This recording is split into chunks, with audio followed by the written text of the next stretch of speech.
Hello students, आशा करता हूँ बहुत ही अच्छे होंगे मेरे दोस्त। इस वीडियो में प्रश्नावली 12.1 के मेरे दोस्त पहले दूसरे तीसरे प्रश्न को करने वाले हैं दोस्तों, जैसे कि आपने थंबनेल देखा होगा। अब देखिए, इस प्रश्नावली से रिलेटेड एक वीडियो मेरी ऑलरेडी आ चुकी है, जहाँ पर मेरे दोस्त जितने भी आपके फार्मूले कॉन्सेप्ट है मेरे दोस्त उनको मैंने बता रखा है। तो वो आपने वीडियो नहीं देखी मेरे दोस्त, जाकर जरूर देखिएगा, ठीक है। इंपॉर्टेंट वीडियो है।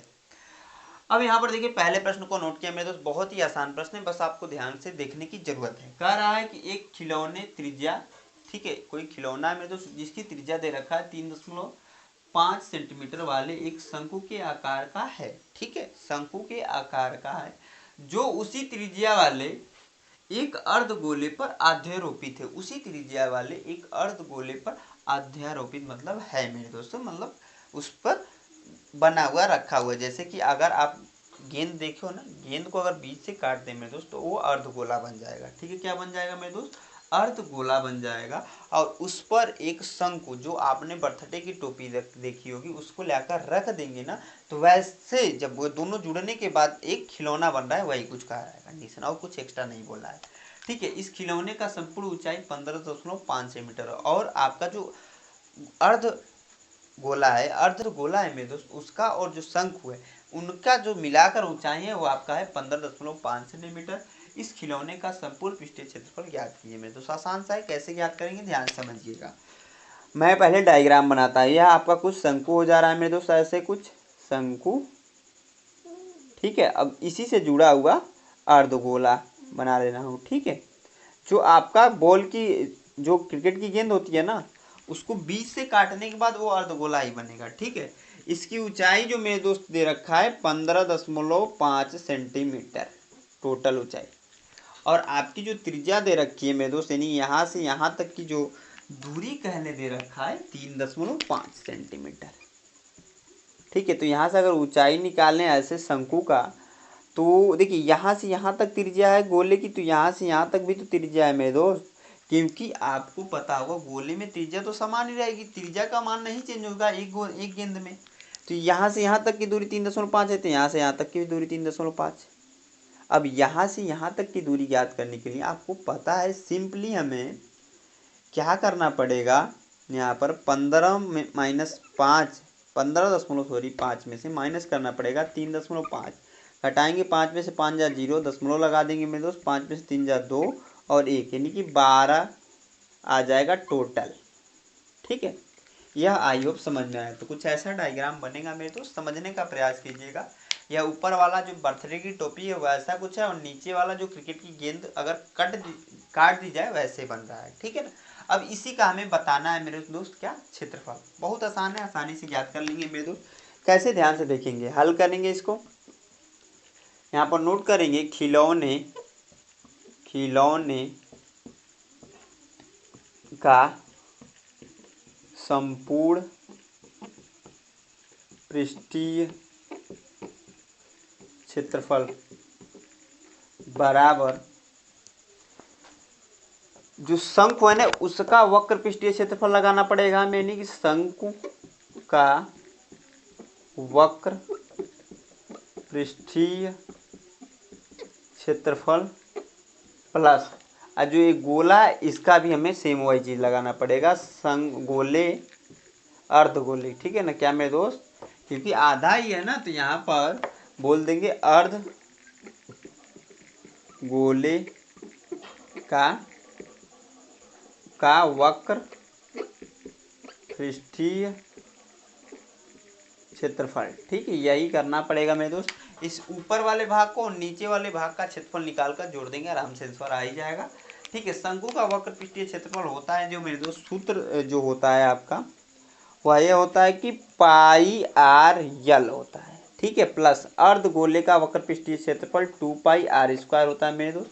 यहाँ पर देखिए पाई आर कॉमन है, तो यहाँ से बाहर लेंगे तो यल प्लस का यहाँ से भी पाई बाहर चला गया, आर बाहर चला गया, तो 2r हो गया, ठीक है। अब देखिए मेरे दोस्त ध्यान से समझिएगा, यहाँ पर यल का मान नहीं हमें पता है, लेकिन हम निकाल सकते हैं। कैसे? तो ध्यान से समझिएगा, यहाँ से और यहाँ पर जाएं और ऐसे आए मेरे दोस्त, तो यहाँ पर ये 90 का कोड है, और 90 का जैसे ही कोड पाइथागोरस का थ्योरम लगा देंगे मेरे दोस्त। तो क्या होता है पाइथागोरस का थ्योरम? कि लंब का स्क्वायर प्लस बराबर आधार स्क्वायर प्लस का, सॉरी लंब नहीं होता है, थोड़ा सा ध्यान से लिखिए, कड़ का स्क्वायर होता है, ठीक है, कड़ स्क्वायर बराबर लंब स्क्वायर, अब सही है, प्लस का आधार स्क्वायर, यही तो फार्मूला होता है, ये हमने बहुत बार पढ़ा है। मैं यहाँ पर डायरेक्टली रख सकता हूँ हमेशा, क्योंकि देखिए यहाँ पर इसकी ऊंचाई को हम लोग यल से रिप्रेजेंट करते हैं, तिर्यक ऊंचाई बोलते हैं। तो कड़ के स्थान पर यल है तो यल का स्क्वायर हो जाएगा मेरे दोस्त, क्योंकि यह और यह दोनों सेम है, इतना ध्यान रखिएगा। लंब के स्थान पर मेरे दोस्त यच है तो यच का स्क्वायर कर सकते हैं, प्लस का आधार की वैल्यू आर है, क्योंकि यहाँ पर देखोगे त्रिज्या आर ही दे रखा है तो आर स्क्वायर हो जाएगा। यल स्क्वायर पर से जब यल का मान निकालें तो कड़ी के अंदर आ जाएगा एच स्क्वायर प्लस का आर स्क्वायर। मैं इसको बार बार लिख दूंगा, हर एक प्रश्न में ऐसे नहीं बताऊंगा, ठीक है। जब भी यहाँ जहाँ पर भी उपयोग होगा मैं डायरेक्टली इसी फार्मूले को अप्लाई कर लूँगा। यल इक्वल टू, ध्यान समझिएगा मेरे दोस्त, एच की वैल्यू दे रखा है आपका 12, तो 12 का स्क्वायर प्लस का है वहाँ पर देखिए, और आर की वैल्यू जो मेरे दोस्त दे रखा है 3.5, तो 3.5 का हो जाएगा स्क्वायर। इसी को सोल्व कर देंगे मेरे दोस्त, 12 का स्क्वायर 144 होता है, 3.5 का स्क्वायर अगर करने जाएँ तो ध्यान देखिए 3.5 के यहाँ से दशमलव हटाकर 35 बट्टे हम लोग 10 कर सकते हैं आराम से। कैंसिल आउट करेंगे मेरे दोस्त, 2 बार में होगा, ये आपका 7 बार में होगा, यानी कि 7/2 आ जाएगा। और इस पर है स्क्वायर यहाँ पर, क्योंकि यहाँ पर स्क्वायर दे रखा था, तो जब स्क्वायर हटाएंगे तो 49/4 हो जाएगा, क्योंकि 7 होता है, बट्टे हो जाएगा 4। अब ध्यान से देखिए मेरे दोस्त, यहाँ पर हो क्या रहा है ना, कि जब इसको इसमें लगाकर जब सोल्व करते हैं हम लोग तो आपका आ जाएगा ना, मैं डायरेक्टली लिख दूं 12.5 आएगा सेंटीमीटर, ठीक है। कैसे करेंगे मेरे दोस्त, यहाँ पर एलसीएम ले लेंगे, एलसीएम 4 होगा, सोल्व इसको करेंगे तो ये आएगा 625 ऊपर में, ठीक है, 625 ऊपर में आएगा। उसके बाद से कड़ी के अंदर है, बाहर निकलेगा 25/2, क्या निकलेगा मेरे दोस्त 25/2 बाहर निकला, 2 से कैंसिल आउट करेंगे, यही आ जाएगा, मैंने डायरेक्टली लिख दिया। अब देखिए यल का मान भी पता चल गया, आर का भी मान पता चल गया, अब आसानी से हम लोग याद कर सकते हैं। ध्यान से देखिए कैसे, देखिए पाई का मान होता है 22/7, तो 22/7 रख देंगे। आर की वैल्यू 3.5 दे रखा है, 3.5। यल का मान हमने निकाल दिया 12.5, तो 12.5 प्लस 2 गुणे आर का मान 3.5 पुनः, तो 3.5। इसी को सॉल्व करेंगे, 7 एकम 7, 7×5 35, यानी कि 0.5 हो जाएगा। इसका इसमें गुणा कर देंगे मेरे दोस्त, तो हो जाएगा 11। क्या हो जाएगा मेरे दोस्त 11। और उसके बाद से 12.5 प्लस इसका इसमें गुणा करा देंगे, तो 2×5 10, एक कैरी हुआ, 3 2 3 6 7, यानी कि 7.0। यहाँ पर हम लोग डायरेक्टली लिख सकते हैं क्या 7, सही है, ठीक है। अब देखिए 11 इसको जोड़ेंगे मेरे दोस्त तो हो जाएगा 19.5, ठीक है। अब गुणा करा, 11×5 55 को 5 कैरी हुआ मेरे दोस्त, 11×9 99, 5 104, यानी कि 4 हो जाएगा, 10 कैरी हुआ, 11 कम 11, यानी कि 10, यह आ जाएगा आपका आंसर, सेंटीमीटर स्क्वायर आंसर हो जाएगा, ठीक है। समझ में आसान सा था, बस ये डायग्राम इंपॉर्टेंट है, हर एक प्रश्न में डायग्राम अगर बना ले रहे हो और जो पहले लाइन का जो सूत्र बनाना है वो बना ले जा रहे हो तो आसानी से कर ले जाओगे, ठीक है। तो मैं इसको मिटाता हूँ मेरे दोस्त, जो नेक्स्ट प्रश्न है उसको नोट करके बताता हूँ, आप इसे नोट कर लीजिए। यहाँ तक वीडियो पसंद आ रही है प्लीज़ इस वीडियो को लाइक साथ दोस्तों के साथ शेयर कर दीजिए, ठीक है। हाँ तो स्टूडेंट, जो हमारा अगला प्रश्न हमने यहाँ पर नोट कर दिया, यह बहुत आसान प्रश्न है। देखिए क्या कह रहा है कि दवा का एक कैप्सूल एक बेलन के आकार का है, ठीक है। दवा का आपने कैप्सूल देखा होगा मेरे दोस्त, क्या होता है कि आपका ऐसे कुछ होता है, बेलन का आकार का भी बोला है तो ऐसे होता है, ऊपर से ऐसे ढका रहता है, बंद रहता है ना, और बीच में ऐसे एक निशान रहता है, ऐसे ही दवा का कैप्सूल होता है, कैप्सूल जो गोल का होता है, ठीक है ना। आगे बोला है जिसके दोनों सिरों पर एक अर्धगोला लगा हुआ है, तो सिंपल सी बात है लगा ही रहता है, क्योंकि बीच में ऊपर और नीचे से ऐसे ऐसे बंद रहता है, ठीक है। जैसे मैं यहाँ पर दिखा रहा हूँ, समझने का प्रयास कीजिएगा, क्योंकि ये 2D डायग्राम है, 3D नहीं है मेरे दोस्त, ठीक है ना। कह रहा है पूरे कैप्सूल की लंबाई 14 मिमी है, पूरे जो कैप्सूल की लंबाई है 14 मिमी है, और इसका व्यास दे रखा है 5 मिमी, तो इसका पृष्ठीय क्षेत्रफल ज्ञात कीजिए मेरे दोस्त। डायग्राम बनाते हैं, देखिए डायग्राम कुछ ऐसे बनेगा आपका, ठीक है। आप कहोगे सर इतना बड़ा आप कैप्सूल बना रहे हैं, तो भैया ये बड़ा सा कैप्सूल है, भैंसों को खाने वाला, ठीक है ना, भैंसों को खाने वाला कैप्सूल है। अब देखिए मैं इसी को जोड़ दूंगा आराम से, ऐसे आस्ते आस्ते ले आकर, बस ये हो गया, अब ऊपर से भी जोड़ दिया, ठीक है, ये भी हो गया आपका। यहाँ पर हो गया आपका त्रिज्या, यहाँ से यहाँ तक हम लोग आराम से बोल सकते हैं। अब टोटल जो ऊंचाई दे रखा है मेरे दोस्त, वो दे रखा है 14 मिमी, क्या 14 mm नोट कर सकते हैं इसको। और यहाँ पर व्यास भी दे रखा है 5 mm, क्योंकि 5 mm मिमी किया तो 5 mm हो जाएगा। त्रिज्या का मान आराम से निकाल सकते हैं, r इक्वल टू व्यास की वैल्यू 5/2, क्योंकि त्रिज्या की सॉरी व्यास की आधी होती है त्रिज्या, कैंसिल आउट करेंगे तो r बराबर आ जाएगा 2.5। क्या आ जाएगा 2.5। अब आपसे पूछा हुआ है कि इसका पृष्ठीय क्षेत्रफल बताइए। आराम से नॉर्मल सी चीज़ है, बस ध्यान समझिए। यहाँ पर जो यह मैंने बनाया है और यह जो बनाया है इसको छोड़ दीजिए, बाकी इसको देखोगे तो यहाँ पर एक बेलन बन रहा है। यहाँ से यहाँ तक देखोगे तो आपका सिर्फ और सिर्फ एक बेलन बन रहा है, और इसका मान भी हमें लिखना पड़ेगा मेरे दोस्त। यहाँ से यहाँ तक की जो ऊंचाई है उसको भी लिखना पड़ेगा। तो 2.5 इधर से देखिए, 2.5 जो मेरे दोस्त इधर है, 2.5 इधर है, क्योंकि दोनों तरफ है। तो 2.5 कितना होगा 5।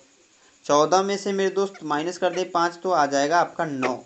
ऊंचाई जो हो जाएगा आपका क्या हो जाएगा मेरे दोस्त, यहाँ से यहाँ तक हो जाएगा 9 mm। ठीक है, समझिएगा बात को मैंने कैसे किया है।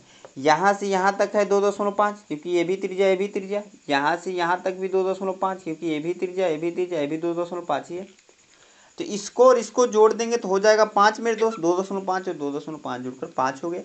टोटल ऊंचाई दे रखा है 14, तो 14 में से हमने माइनस कर दिया 5 को, इसको और इसको माइनस कर दिया, तो यहाँ से यहाँ तक की जो ऊंचाई हो जाएगी वो निकल जाएगी 9 आपकी। ठीक है मेरे दोस्त, अब समझ में आया होगा जरूर। अब देखिए यहाँ पर फार्मूला बनाएंगे मेरे दोस्त, कैसे बनाएंगे ध्यान समझिएगा। यहाँ पर नोट करेंगे कैप्सूल का पृष्ठीय क्षेत्रफल बराबर, कैप्सूल का पृष्ठीय क्षेत्रफल बराबर मेरे दोस्त हो जाएगा, ध्यान से समझिए, बेलन का वक्र पृष्ठीय क्षेत्रफल, बेलन का वक्र पृष्ठीय क्षेत्रफल प्लस अर्ध, क्योंकि अर्धगोला है ऊपर नीचे, गोलों का पृष्ठीय क्षेत्रफल। ध्यान समझिए, अर्धगोलों मैंने क्यों लिखा है, क्योंकि देखिए मेरे दोस्त नीचे भी एक अर्धगोला है, ऊपर भी एक अर्धगोला है। तो 2 बार लिखने से बजाय मेरे दोस्त 2 का गुणा कर, क्योंकि हमें निकालना है इस पूरे का पृष्ठीय क्षेत्रफल। ठीक है, संपूर्ण पृष्ठीय क्षेत्रफल निकालना है, यह समझिए बात को। तो ऊपर और नीचे का जो आपका अर्धगोला है उस 2 बार जा रहे हैं, तो इसलिए 2 से गुणा कराएंगे, सिंपल सी बात है।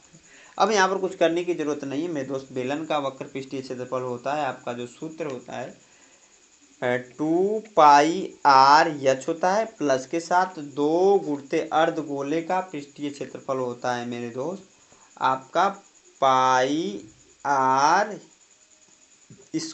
2πr², यह होता है सूत्र। ठीक है, क्या होता है मेरे दोस्त 2πr²। यहाँ पर देखिए ध्यान से हमारा क्या होगा, 2πr कॉमन होगा तो कॉमन ले लेंगे, यहाँ से तीनों बाहर चला गया, h बचा, यहाँ से ए भी बाहर, सॉरी यह और इसमें से एक r यानी कि 2r बच गया। ठीक है, अब आपको कुछ एक्स्ट्रा दिमाग नहीं लगाना है, मान लाकर रख दीजिए। 2 गुणे पाई की मान 22/7, तो 22/7। आर की वैल्यू मेरे दोस्त यहाँ पर मैंने निकाल रखा है 2.5, तो 2.5 ब्रैकेट में। एच की वैल्यू 9 है तो 9 मेरे दोस्त, 2 गुणे आर की वैल्यू 2.5, तो 2.5। इसको सोल्व करेंगे मेरे दोस्त, इसका इसमें गुणा होगा तो 44/7 हो जाएगा, गुणे 2.5 ब्रैकेट में। देखिए 9 प्लस इसको इसमें गुणा कराएंगे तो 5 आ जाएगा। आगे देखिए मेरे दोस्त 44/7 गुणे 2.5 गुणे इसको जोड़ेंगे तो 14 आएगा, 7 कम 7, 7 दूना 14, 2 का इसमें गुणा करा लीजिएगा, देखिए क्या हो जाएगा, ध्यान से देखते रहिए। 44 को मैंने नोट कर दिया, प्लस सॉरी गुणे है तो गुणे ही नोट कीजिए, प्लस प्लस है नहीं। 2 का गुणा जब इसमें होगा 5 में तो हो जाएगा 0, 2 5 10 को 0 लिखा, 1 कैरी हुआ, 2 दूना 4 और 1 5। देखिए 5.0 आ गया, इसको मिटा दीजिए बस, अब इसकी ज़रूरत नहीं है मेरे दोस्त। अब सिंपली इसका इसमें गुणा करा दीजिए, 5 को 20, 2 कैरी हुआ, 5 को 20, 2 22 वर्ग मिमी है ना, तो mm², यही आपका आंसर हो जाएगा मेरे दोस्त। कैप्सूल का जो पृष्ठीय क्षेत्रफल होगा यही होगा। आई होप आप लोग को समझ में आया होगा। कहीं पर भी डाउट्स आता है तो मैं हमेशा बोलता हूँ कमेंट बॉक्स में कमेंट करके आप लोग पूछ सकते हो। मैं इसको मिटाता हूँ मेरे दोस्त, जो नेक्स्ट प्रश्न है उसको नोट करके बताता हूँ। हाँ तो स्टूडेंट, जो हमारा तीसरा प्रश्न हमने यहाँ पर नोट कर दिया, ये भी बहुत ही मजेदार प्रश्न है मेरे दोस्त, ध्यान से देखिएगा। क्या कह रहा है कि ऊंचाई 2.4 सेंटीमीटर और व्यास 1.4 सेंटीमीटर वाले एक ठोस बेलन में से इसी ऊंचाई और इसी व्यास वाला एक शंक्वाकार खोल काट लिया जाता है, तो शेष बचे ठोस के निकटतम वर्ग सेंटीमीटर तक पृष्ठीय क्षेत्रफल ज्ञात करना है मेरे दोस्त। बहुत ही महत्वपूर्ण प्रश्न है, इसलिए क्योंकि यहाँ पर डायग्राम इंपॉर्टेंट चीज बन जाता है। यहाँ पर सबसे पहला बोला है मेरे दोस्त की ऊंचाई 2.4 सेंटीमीटर और व्यास 1.4 सेंटीमीटर वाले एक ठोस बेलन। तो सबसे पहले क्या कीजिए मेरे दोस्त, बेलन को बनाइए। ठीक है, जो आपका ग्लास होता है ना वैसा ही होता है कुछ बेलन। क्या मेरे दोस्त, जो आपका ग्लास होता है वैसे ही होता है बेलन आपका। ठीक है ना। इसकी जो ऊंचाई है मेरे दोस्त, इसकी जो ऊंचाई आपका दे रखा है 2.4 सेंटीमीटर। ठीक है, और यहां से व्यास दे रखा है 1.4 सेंटीमीटर, प्रश्न में दे रखा है। अब इसमें आगे बोल रहा है और इसी व्यास वाला एक शंक्वाकार खोल काट लिया जाता है। ठीक है, इसके अंदर ही खोल काटा गया है, शंकु के आकार का। शंक्वाकार मतलब है शंकु के आकार का खोल काटा गया है मेरे दोस्त। तो मान लीजिए मैं यहाँ पर बीच है आपका गोले का, तो ऐसे मिला देंगे। टोपी आपने देखी है बर्थडे वाली, वही आपका शंकु होता है। इससे रिलेटेड जो पहली वीडियो थी वहां पर मैंने बहुत अच्छे से बताया है। ठीक है ना। अब देखिए मेरे दोस्त, यहाँ पर जब यह व्यास है तो त्रिज्या जो होता है ना व्यास का आधा होता है, तो व्यास बराबर त्रिज्या बराबर हो जाएगा व्यास बट्टे 2। व्यास का मान देखिए मेरे दोस्त 1.4 है, तो 1.4 बट्टे 2 कैंसिल आउट करेंगे 0.7 आएगा। ठीक है, क्या आएगा मेरे दोस्त 0.7, यानी कि यहाँ से यहाँ तक की दूरी है 0.7। अब आपको कुछ करने की जरूरत नहीं है मेरे दोस्त, आराम से ये सॉल्व कीजिए, आपका आंसर आ जाने वाला है। सबसे पहले जो इसमें इंपॉर्टेंट चीज है फार्मूला बनाना है। कैसे बनाएंगे ध्यान से देखिए, हमें ज्ञात करना है शेष बचे ठोस का निकटतम वर्ग सेंटीमीटर तक का पृष्ठीय क्षेत्रफल। हमें देखिए यह जो आपका बेलन है ना, इसमें से जो काट कर निकाल दे रहे हैं, जो जो बचा हुआ है उसका वर्ग सेंटीमीटर क्षेत्रफल निकालना है। तो यहाँ पर देखिए मेरे दोस्त नोट करेंगे शेष, मैं नीचे से लिखता हूँ, शेष बचे ठोस का पृष्ठीय क्षेत्रफल बराबर, ध्यान से समझिए। पहली बात तो मेरे दोस्त जो बेलन है आपका, बेलन कुछ ऐसा होता है और इसका जो बाहरी परत है इसका वक्र पृष्ठीय क्षेत्रफल लगेगा। ठीक है मेरे दोस्त, तो यहाँ पर नोट करेंगे बेलन का वक्र पृष्ठीय क्षेत्रफल प्लस बेलन का वक्र पृष्ठीय क्षेत्रफल प्लस मेरे दोस्त ध्यान समझिए, जो आपका यहाँ पर बेलन का निचला वाला भाग है, ऐसे देखोगे तो यह वाला भाग का भी क्षेत्रफल हमें ऐड ऑन करने पड़ेगा। ऊपर वाले को छोड़ दो, नीचे वाले को ऐड ऑन करना पड़ेगा। तो यहाँ पर लिखेंगे बेलन की पेंदी का क्षेत्रफल प्लस, यह हो गया, यह हो गया। अब देखो यहाँ पर बीच से हमने शंकु भी काटा है, तो शंकु का भी वक्र पृष्ठीय क्षेत्रफल लगाना पड़ेगा। ऊपर वाले भाग को छोड़ दीजिएगा, जो ये खाली वाला भाग है इसे नहीं कंसीडर करना है, यानी कि संपूर्ण शंकु का नहीं लगाना है, वक्र पृष्ठीय क्षेत्रफल लगाना है। तो यहाँ पर नोट कर देंगे शंकु का वक्र पृष्ठीय क्षेत्रफल। बस इसी को सॉल्व कर दीजिए मेरे दोस्त, आपका आंसर आ जाने वाला है। आराम से देखिए, यहाँ पर जो जो फार्मूले होते हैं उसको रखिए। बेलन का वक्र पृष्ठीय क्षेत्रफल होता है 2πr h। बेलन का पेंदी का जो क्षेत्रफल होगा, पेंदी का क्षेत्रफल मतलब मेरे दोस्त, तो यहाँ पर जो आखिरी में बनेगा वृत्त ही बनेगा। सिंपल सी बात है। आप ग्लास देखे होंगे मेरे दोस्त, ग्लास के ऊपर या नीचे के साइड देखोगे तो एक वृत्त ही बना हुआ दिखेगा आप लोग को, जो गोल गिलास होता है। सिंपल सी बात है मेरे दोस्त। तो यहाँ पर नोट कर सकते हैं प्लस के साथ जो वृत्त का क्षेत्रफल होता है πr² प्लस शंकु का वक्र पृष्ठीय क्षेत्रफल बराबर होता है मेरे दोस्त πrl। अब यहाँ पर एक हेडक आ गया, क्या कि यल का मान नहीं पता है हमें। देखिए एच का मान पता है और आर का मान पता है, क्योंकि ऊंचाई भी दे रखा है और त्रिज्या भी दे रखा है। यहाँ पर सबसे पहले जो कॉमन, उसे कॉमन ले लीजिए मेरे दोस्त। तो कॉमन है आपका πr, तो पाई और कॉमन ले लीजिए, बचेगा क्या 2 पाई यहाँ से बाहर चला गया, आर बाहर चला गया तो एच बचा, प्लस यहाँ से भी पाई आर बाहर एक बाहर चला गया तो आर बचा, प्लस का यहाँ से पाई आर बाहर चला गया तो यल बचा। इतनी सारी चीज़ें मेरे दोस्त बची हुई है। अब देखिए हमें यल का मान निकालना पड़ेगा, तो मैं इधर निकाल देता हूँ। कैसे निकालूंगा ध्यान से देखिए। यल बराबर मैंने अभी जस्ट थोड़ी देर बताया था मेरे दोस्त पहले कि पाइथागोरस का थ्योरम लगाकर बताते हैं, करते हैं मतलब मेरे दोस्त हम लोग। ठीक है, तो यल बराबर मैं डायरेक्टली लिख सकता हूँ एच स्क्वायर प्लस का आर स्क्वायर, क्योंकि यही आ रहा था। एच की वैल्यू मेरे दोस्त 2.4 है, 2.4 का स्क्वायर हो जाएगा, प्लस का आर की वैल्यू 0.7 है तो 0.7 का स्क्वायर मेरे दोस्त। इसको सोल्व करेंगे तो आएगा 576 यानी कि 5.76 प्लस इसको सोल्व करेंगे तो 0.49 आएगा। ठीक है, इसको जोड़ देंगे 6.25 आएगा। दशमलव हटाकर जब इसको सोल्व करेंगे मेरे दोस्त तो आएगा आपका 25 बटे, डायरेक्ट मैं लिखता हूँ 2.5 आएगा सेंटीमीटर। ठीक है, यल का जो मान आएगा 2.5 सेंटीमीटर आएगा। मैंने डायरेक्टली कर दिया। देखिए कैसे किया है, यहाँ से दशमलव जब हटाएंगे तो 625 बट्टे 100 आएगा। ठीक है, 625 बट्टे 100 आएगा मेरे दोस्त। 625 जो होता है 25 का वर्गमूल होता है तो 25 आ जाएगा आपका बाहर यहाँ से, और नीचे 100 है तो उस वहाँ से 100 का वर्गमूल 10 होता है तो ऐसे हो जाएगा। एक यहाँ पर 10 है तो एक अंक पर दशमलव लग जाएगा, नहीं 2.5। ऐसे हम लोग कर लेंगे मेरे दोस्त आराम से यहाँ पर। अब देखिए सभी वैल्यू पता है तो आराम से लाकर रख दीजिए और सॉल्व कर दीजिए, आपका आंसर आ जाने वाला है। पाई की वैल्यू 22/7 है मेरे दोस्त, तो 22/7 रख दीजिए। आर का मान 0.7, क्योंकि मैंने वहाँ पर ऊपर लिख रखा है। ठीक है, ब्रैकेट में 2 गुणे एच की वैल्यू यह है 2.4 तो 2.4, प्लस आर का मान 0.7 तो 0.7, यल का मान यहाँ पर देखिए मेरे दोस्त 2.5 तो 2.5। ठीक है, अब कुछ करने की जरूरत नहीं है मेरे दोस्त। 7 से इसको काटेंगे तो 0.1 टाइम में कटेगा, इसका इसमें गुणा करा दें मेरे दोस्त तो 2.2 हो जाएगा।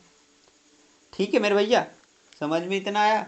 इसका इसमें गुणा होगा मेरे दोस्तों 4.8 आएगा, प्लस 0.7 प्लस का 2.5, सभी को जोड़ दीजिए मेरे दोस्त तो 2.2 ब्रैकेट में ध्यान से देखिए, इसको सभी को जोड़ेंगे मेरे दोस्त तो आपका आ जाने वाला है 8। शायद जोड़ लेता हूँ, 5 7 कितना होता है मेरे दोस्त, बता मेरे भाई बोल। 5 7 12, 12 8 क्या होगा, 12 8 20, 0 हो गया, 2 कैरी हुआ।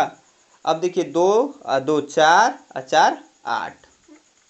ठीक है, 8.0 आ रहा है तो मैंने डायरेक्टली 8 लिख दिया। अब इसका इसमें गुणा करा दीजिए मेरे दोस्त, तो यहाँ पर देखिए क्या होगा, 8 दूना 16, एक कैरी हुआ, 8 दूना 16 1 17। ठीक है, एक अंक पर दशमलव तो एक अंक पर दशमलव लगा देंगे तो 17.6 सेंटीमीटर आएगा आपका यहाँ पर शेष बचे ठोस का पृष्ठीय क्षेत्रफल। लेकिन मेरे दोस्त अगर आप पीछे देखोगे तो वहाँ पर दिया है 18, तो मैं लगभग में 18 हम लोग लिख सकते हैं, क्योंकि यहाँ पर बोला था कि शेष बचे ठोस का निकटतम बताना था, तो हम लोग मान लेंगे अप्रोक्सीमेटली। ठीक है मेरे दोस्त, समझ में आया, तो आप इसे नोट कर लीजिए मेरे दोस्त। आसान सा था, बस आपको समझने की जरूरत थी। इसी के साथ मैं इस वीडियो को एंड करूंगा मेरे दोस्त। नेक्स्ट वीडियो में जो बचे हुए इस प्रश्नावली के प्रश्न हैं उनको करेंगे। ठीक है, आई होप आप लोग को ये वीडियो पसंद आई हो। पसंद आए तो प्लीज़ इस वीडियो को लाइक कर दीजिए, साथ में दोस्तों के साथ शेयर कर दीजिए, और हमारे चैनल पर पहली बार विजिट किए मेरे दोस्त, अभी तक सब्सक्राइब नहीं किया तो हमारे चैनल को सब्सक्राइब जरूर कर लीजिएगा। यहाँ तो वीडियो को वॉच करने के लिए मेरे दोस्त मेरे तरफ से आप सभी दोस्तों को धन्यवाद।